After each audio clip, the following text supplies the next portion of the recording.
It is a brand new episode of Flyers Daily. May the 4th be with you yesterday. May the 5th today, Cinco de Mayo. It's also known as NHL Draft Lottery Day. We've got a ton to talk about, and we might be distracted at points because we've got the 200th Game 7 overtime in NHL history between Winnipeg and St. Louis going on as we speak. They just dropped the puck.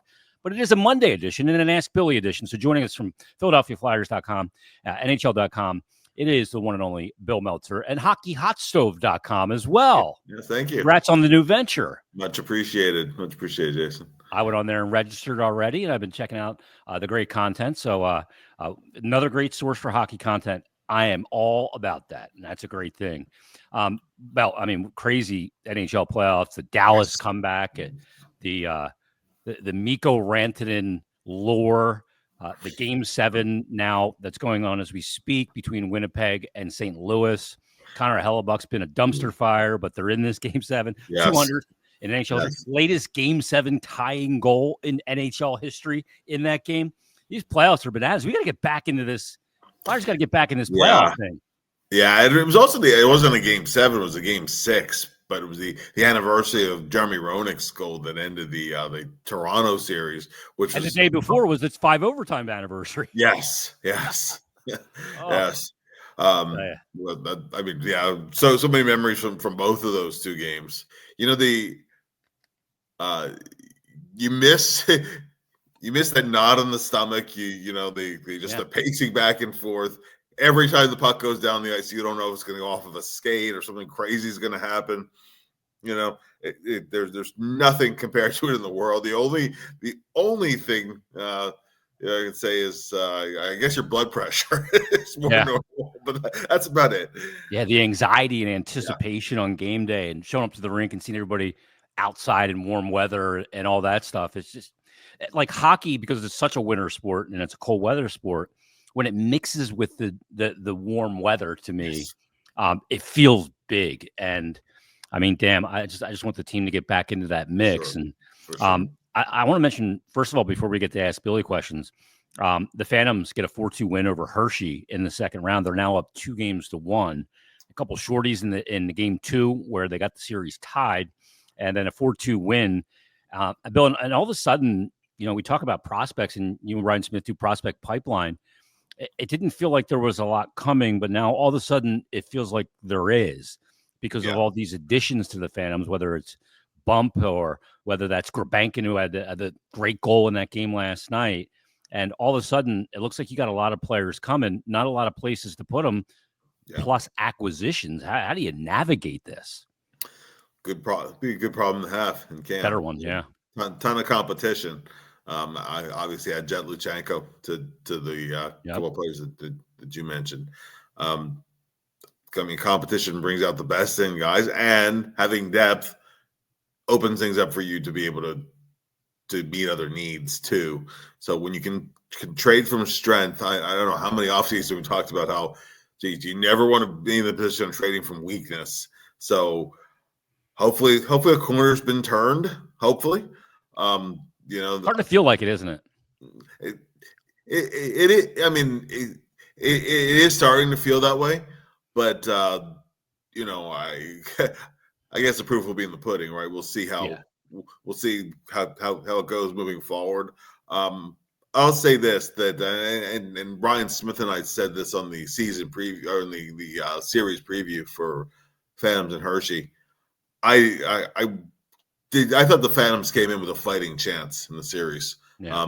Now, it's best of 5. So if you lose on Friday, then you're fighting for the season in Hershey against the 2-time defending champ. So still a big hurdle to go here.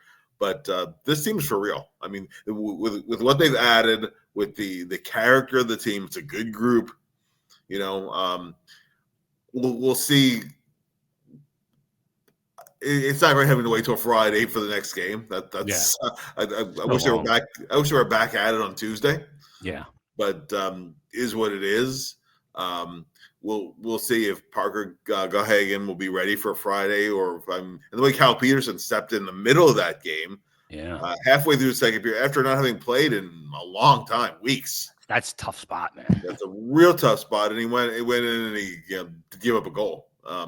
So that was and I mean you need that, right? It's like some guy steps up at a clutch time. Sometimes it's an unexpected source, or whatever the case might be. But I do think that when you hit this time of year, generally speaking, and you saw with Rantanen in Game 7, your best players have to be your best players. Yeah. I mean, just real fast on that game. I mean, the Stars were nowhere. They had nothing. 10 shots 3 minutes into the third period. They had nothing going, right? And then Rantanen pulls one out of the air. I mean, he made a great move, gaining the zone, and it was a pure goal scorer's shot. And then all of a sudden, there's life. Yeah. Then his next goal is a 1-on-3. Yeah. Like he scored. Like you're looking at that, and you're going, it's one man going against three, and he just powers his way. It was ridiculous how, and it's against his former team. Like there's so much storyline there. Oh, unbelievable. Crazy. Yeah, Joe Sakic could not be enjoying that experience after he traded him to an Eastern Conference team in Carolina, and they flipped him to ends up in Dallas, no less. Yeah. Wow, unbelievable. It's been amazing. Like some of these games, the shots have been down so low. We're seeing NHL games. It's not about quantity; it's about quality. Sure. And I think some goaltenders are having a hard time adjusting to it. I really believe that because they don't have as much of a feel and confidence within a game. Let's get to our Ask Billy questions. We got some great ones this week, and the first one kind of applies to what we were talking about. Mad Dog 2020 tweets it and says, "I used to drink that in college, by the way. The red one with the banana, fruit punch and banana, or whatever it was."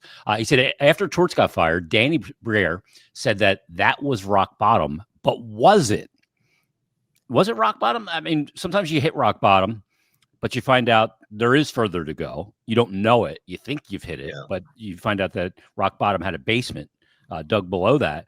But I have to think that, I don't know if it was directly in relationship to the day that Torts got fired or anything, but I think that we've experienced rock bottom. I think the ascension or the arc towards relevancy, towards becoming a playoff team, and we'll see where it goes from there, it has begun, even though we haven't seen a single player added yet. Right. And I think just the shift in mindset. I think rock bottom was not the firing of John Tortorella so much as that Toronto game. It doesn't get any worse than that. It doesn't get much of a worse feeling than that. I mean, it was really just that whole couple of games leading into that. The game in Chicago didn't feel very good. Yep. You know what happened in Toronto, and then it was almost like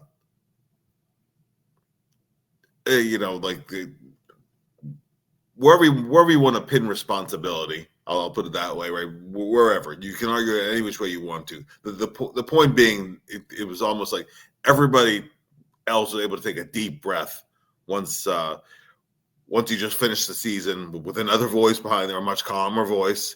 We'll see, we'll see where the coaching carousel goes next season. And I say carousel because that's a league-wide thing. Everybody's hired to be fired. Nobody's there very long. It just doesn't seem. But at any rate, so I think that was kind of as bad as it gets. Now, how much of a rebound is there? Flyers had the fourth worst record in the NHL this year. It doesn't get too much worse than that, unless you're a team that just absolutely tore everything down to the studs, which they did not do. So I do kind of think there is nowhere to go but up, for the sake of all of our sanity, truthfully. Hopefully it's significantly up, because that's a lot better feeling, a lot more enjoyable way to work, and just the day in and day out of a season feels so much different when you're playing for something. Yeah, and you're on a positive trajectory. It just brings so much out. With that said, the draft lottery is tonight, Bill. So let's do it. Let's bring up the draft lottery simulator, which I'm sure Flyer fans, San Jose fans, and many fans of teams that didn't make the playoffs are pounding into oblivion. This site must get so many clicks. So let's give it a spin. The draft lottery simulator, and on the first try, Chicago ends up with the number 1 overall pick. Boston 2, San Jose, and the Flyers actually end up moving down to 5, which is their most likely draft position. Oddly enough, after finishing 4th in, let's give it one more spin. By the way, I don't like that spin. okay, we don't like that. Well, Flyers fourth in that one. No, that's 3 spins. We'll see if the Flyers can end up in the top, still fourth. I'll give another spin. Pittsburgh with the number 1 overall pick, and the Flyers move to 5. That's kind of a worst case scenario.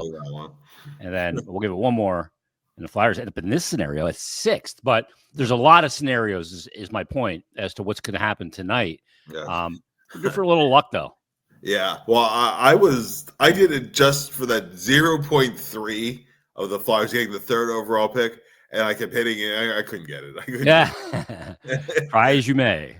Yes, try as you may. It's 0.3% of a chance. So yeah, but so many things have to go into that happening. So many other things have to happen on the line, right? But we'll be doing a show coming up tonight at 6:40. We're going to live stream it on our Twitters. Myself, Bill, and Brian Smith for the NHL Draft Live. So we'll react to it live as it happens. We'll see if they're able to move up, if they end up moving down to 5, who ends up, if Pittsburgh moves up, that's the kind of a worst case scenario for Flyer fans, but we'll see how that plays out tonight. It should be very interesting. And if they are able to move up, Bill, if they end up in the top 10, I've gotten this question quite a bit. If they ended up getting the number 1 pick, do you go Schaefer or do you go Misa? They're both needs. Maybe center is a little bit more of a need. And, the timeline to the NHL maybe plays a part in it too. I think it's tough to deny that top pairing defenseman too. Yeah. If you're in that position, I don't think I can do it. No, you have to go whoever you think is the best player in the draft, the guy most likely to make a major impact, right? That's this is compared to some other draft. I mean, I don't even think it's 100% slam dunk that Schaefer does go first, but he's one heck of a prospect. Yeah. And there's not too many times you're in position to draft a guy who can really truly be a number 1, a true number 1 center. He has that upside. I mean, I'd be thrilled. I would be thrilled if it plays out that way. There are guys in this draft who potentially could be a number 1 center. There's not a guy who's guaranteed to be a number 1 center. There are guys. Hagens is one of those guys. Maybe Denoye, maybe O'Brien. You don't know. Frundell or whatever, right? I mean, these are guys who, if they hit their ceiling, could be number 1 centers. Is there is there a McDavid or a Crosby or whatever in this year's draft? No, there's not. There's not even an Eichel really in this draft as well, right? No. Just I mean, there are going to be guys who are going to be very good NHL players and player you'll be happy to have. But there's not going to be a guy who's going to come in, particularly at 18 or 19 years old, and turn around your team by himself. Yeah. So you really just go for whoever your scouts consider to be the best player available. And listen, maybe it's Martone the winger, depending on where the Flyers end up drafting. Yeah, you have to go with whoever you think is the best guy. If you draft by position, the best of that position, you're going to end up missing. Yeah, you're limiting yourself. You got to take the best available, and you don't want to have that on your resume that you passed up on a guy that was more of a sure thing because you drafted for need. I'll just show this one real quick because I hit it one more time when you were talking there, Bill, and the Flyers got the number 1 overall pick. Chicago 2, San Jose, Nashville, Boston at 5, Seattle at 6. Pittsburgh doesn't pick till 9th. There we go. Well, that's a good one. Send that one to the league office. Let's get to another Ask Billy question here. Lee tweets in at FlyersFan1953 says, hashtag Ask Billy. If the Flyers stay at 4, who do you take? Do you take Martone if he is at that pick, the best available center, or attempt to trade up a slot to get the best player at pick 3? Would they move one of the late first-round picks to acquire Isaac Howard from Tampa? A couple questions there. Let's start with the notion of moving up in the draft. I think is a very difficult one because no GM wants to trade out of a position and then have that possibly follow him around for the rest of his hockey operations life. So I think the ability to move up is very limited, even though they have a lot of, obviously, equity to be able to do it. But who do you take it for, Bill? Who do you think is going to be there, and where do they go? Well, in just saying that you have to go best available player. Yeah. I mean, there's a lot to like about Martone in there. I think he'd be more best available player if you move down to 5, or if the worst case scenario you drop to 2 spots. If the Flyers do hold with 4th, I do think there's enough upside with those centers there that I think that might still be your best available player there. Is that Frondell? Well, like where you're looking there. Yeah, Frondell. I don't know how the Flyers scouts feel about Higgins because he kind of dropped in some estimations, but I mean that's the guy who it's one of those players who I think sometimes two players can get a little over scouted because Higgins is the guy we've heard about for several years. 3 years. So the expectations are so high that it's almost very hard. Not to disappoint a little bit. So I think that I think just most likely by the odds there, it's a guy who has and can play center. I'd see a couple of these centers too. I've heard some say about Misa. Well, he might end up being a better winger as a pro. He can certainly play center. He's played a lot of center. But wherever he ends up playing, if a player can make an impact, make the kind of impact that you would be a guy taken at the top there, whatever, you find a spot for him. Yeah. So, but I think the odds are pretty good that if they're at 4, it'll be a center just by the odds of it. Lee also asked about, obviously, Isaac Howard from Tampa is not going to be signing there, according to General Manager Julien Brisebois. McFlyers tweets in as well and says, after using the 4th pick on a center, would you trade Edmonton's 2025 first-round pick plus a prospect like Barkey for Isaac Howard? Howard has top-line left-wing potential and would be a great addition to our young core. Obviously, not a 18-year-old as well was Isaac Howard. What do you think of Howard, Bill? And to me, this is something that you absolutely have to investigate if you're any general manager looking to upgrade your team for the long term. Yeah, and this is something where you're obviously still a very young player. So there's a little less guesswork involved. I'd be very interested in the Flyers having multiple first rounds this year, next year as well. But all those second round picks this year, I would think that the Flyers could put something together better than most teams. Yeah, they can. You'd be able to get his rights. The only hesitation I have is that you have to be sure that he'll want to sign here. And you can't go and ask the player's agent. That's tampering. But you can kind of back channel a little bit. Can Brisebois allow teams to talk? With the general manager's permission, they could. Yes, I would imagine he would because it would up their return. They would get more. No. Yeah, because otherwise it's sight unseen, and you're just hoping that he signs with you. So that definitely reduces what they could get for him. So I think the likelihood of them trading him, they'll try, but he wants to go where he wants to go. We don't know where that is. Correct. Yeah. So he's looking to determine his own fate. I hate this rule, by the way. I do too. That allows it. I think it's total baloney. And the collegiate players should not have this ability. I think it's bogus. Yeah. I think it undermines the entire draft, procedure. Yeah. Well, especially because if you're drafted from major junior, right? Yeah. And you go unsigned for the 2 years, you're back in the pool again. Yeah. Right. For one more year. So, is that a fair arrangement? No, it's not. And, and there have been guys who've gone back in the pool at 20, back. Let's see. I'm drawing a blank, but it's happened at least a few times. Other guys that still end up being picked in the first round, some guys dropped to the second round. Yeah. It didn't work in their benefit. Whereas if you can be an unrestricted free agent, kind of name your destination at 20, I don't love that system at all. Yeah, I don't either. Yeah, I think you're just giving the players a little too much power before they've been to the NHL. Got a couple questions here. One from Brad Eastock. He says, if the Flyers move to, let's say, the second pick, again, I think that's unlikely they'll be moving up via trade at the draft. Can they trade that pick for an offer sheet? I don't know what he means. I don't know how you trade for an offer sheet. But Andreas also tweets in and says, if you offer sheet a player, you can only use your own pick. He's asking, and yes, you have to have your picks. You can't have picks acquired from other teams. Correct. He said, and he wants to know, let's say the other club matches the offer to the Flyers and lose their pick. No, they do not lose their pick. They make the offer sheet, and pending Bill, the status of that contract that you offered also determines how many picks you're giving up. Like if you go to a max, if there was Bedard and you went 12 million, then you're losing 4 straight number 1 picks in 4 straight years, and you have to have all of them. Yeah, and they do.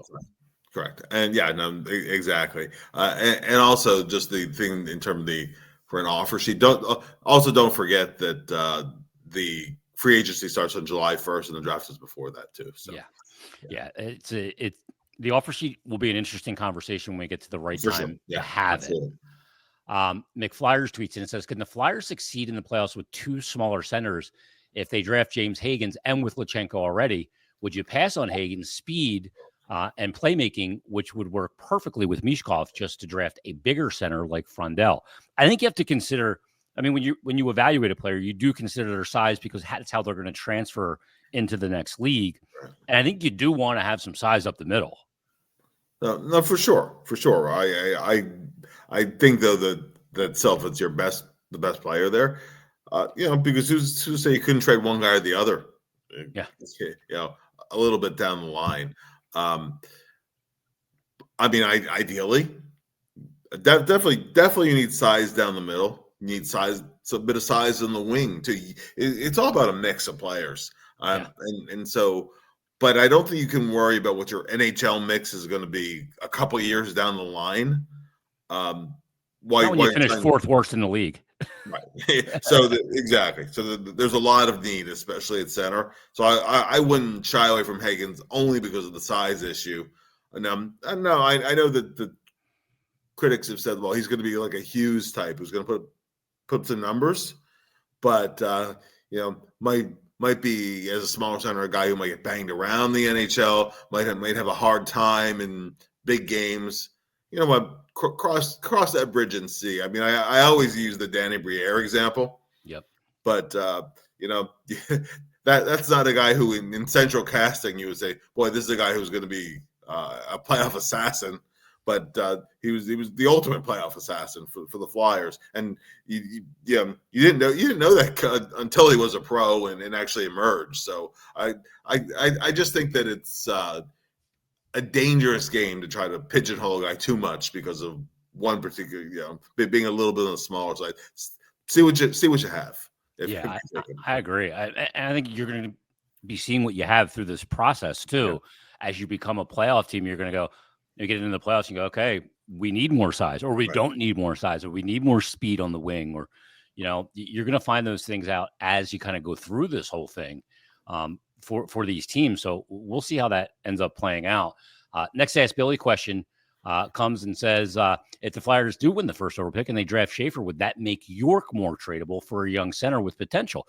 Obviously, pending when Schaefer would be here, if you have a player that's going to step into a number 1 left defenseman role, it changes the value of the existing guys.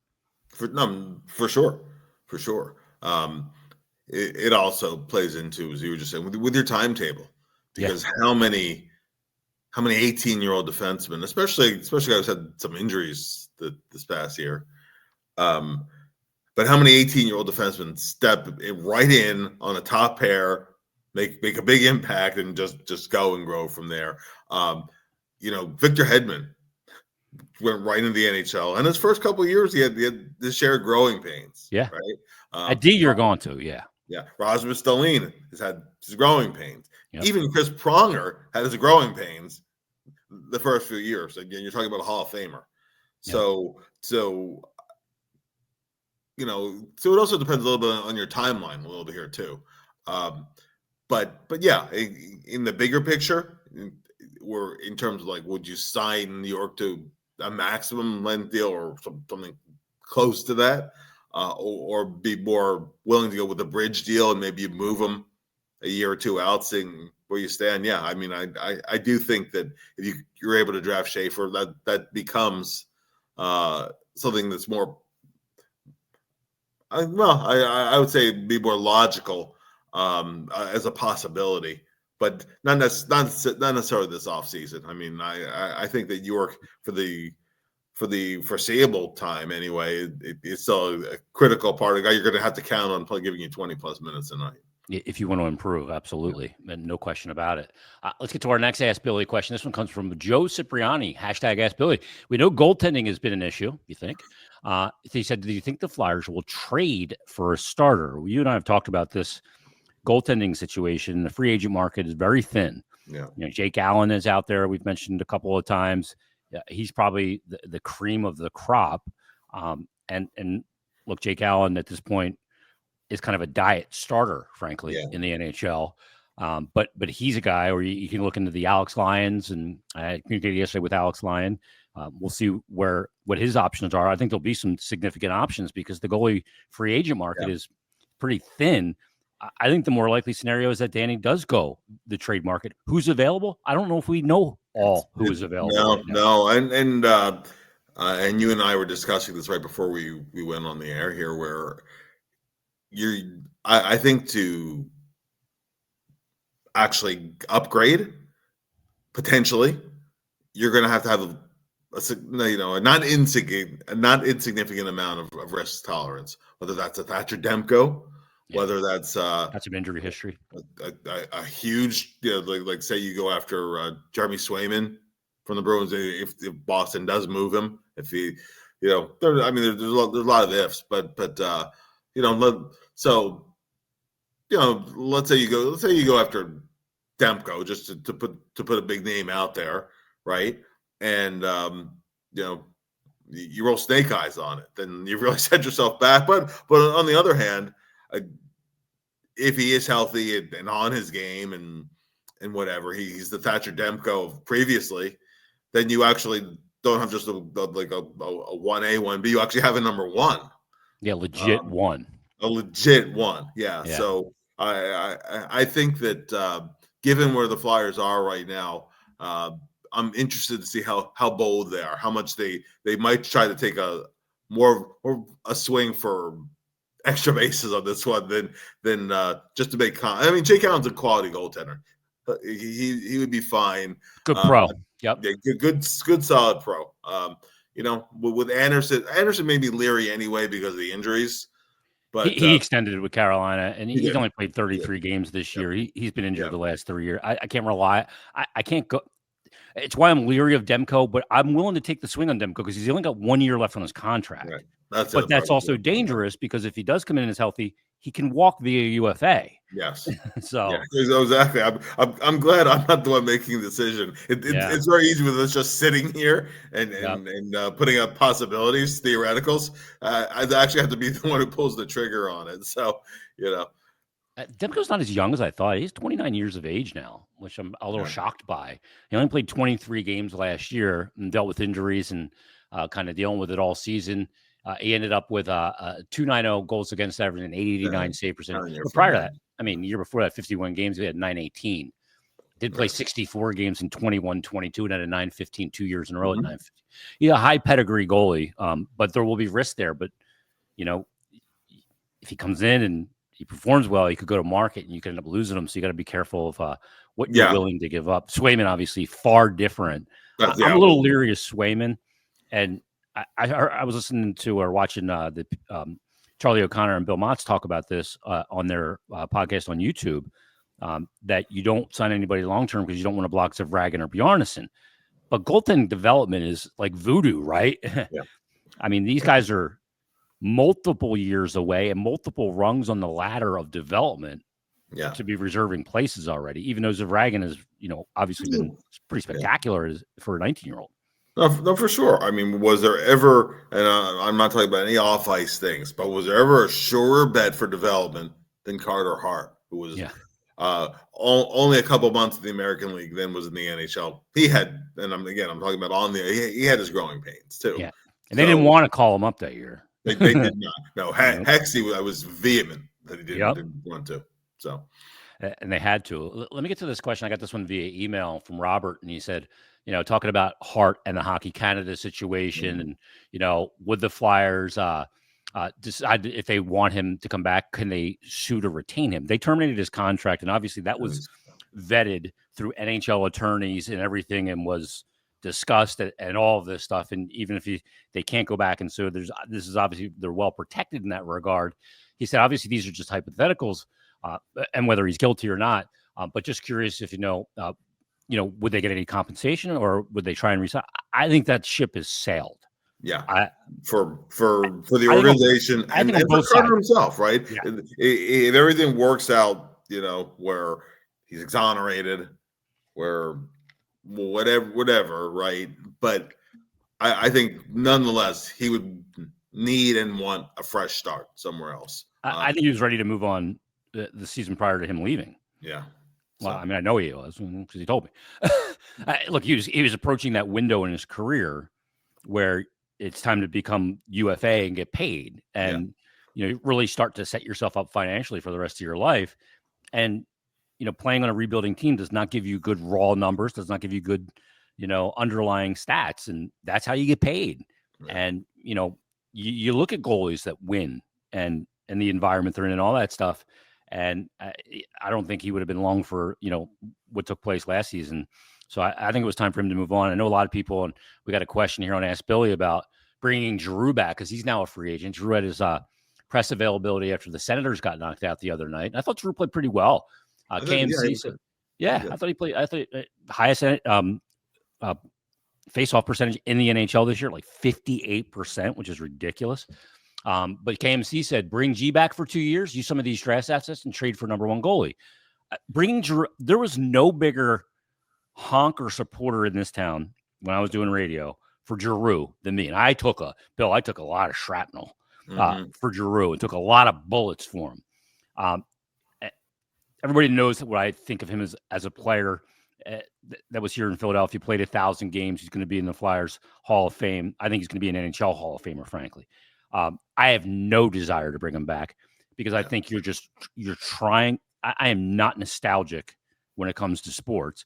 And if you brought him back, you are cutting the legs off the guys that have stepped into leadership positions by bringing back a former captain. I just no desire to do it.